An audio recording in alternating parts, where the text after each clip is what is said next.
Victoria, by the grace of God, of the United Kingdom of Great Britain and Ireland, Queen Defender of the Faith, to all to whom... At Bishop's House in Hong Kong, Katie Webb is on an important journey into the past. Katie is proofreading a transcript of the document that established the Diocese of Victoria in Hong Kong in 1849. As an archivist, Katie is responsible for keeping the Anglican Church's history alive and making sure important records are safely and accurately preserved for future generations.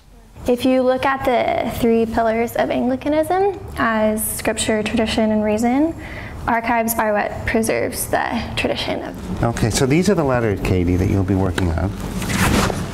Some handwritten, some in English, some in Chinese. Katie's spending a year as a young adult service corps volunteer. She's one of 3 such missionaries to serve in Hong Kong this year.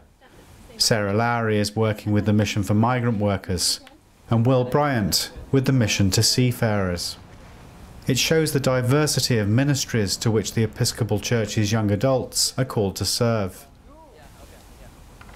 Back in the archives, Katie studies a 1920s copy of the Outpost, a former news publication of the Anglican Church in Hong Kong that she's helping to digitize.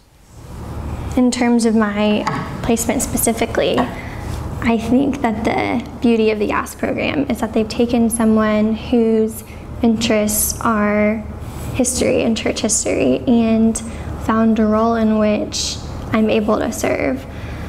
And of course, YAS does that for most of the volunteers, but I never thought that I would get to have my dream job as part of the YAS program. Like, I'm doing everything I could have wanted to be doing while maintaining and hopefully strengthening the relationship between the Episcopal Church in the United States and the province here. This might be ancient history for some people, but in Katie's book, it's much more than just a thing of the past. Being here has really encouraged me to look at what I find important, but also weed out between what I find important about the Anglican tradition and what's necessary and inherent to it.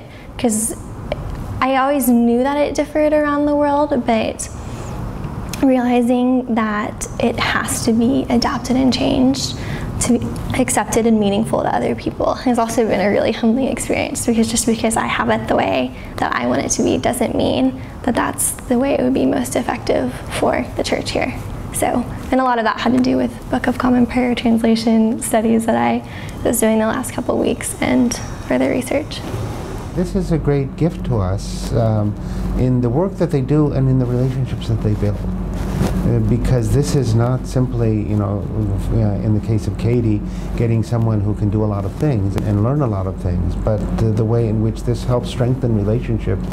And Katie, now I don't know how we ever did without her. For Episcopal News Service, I'm Matthew Davies.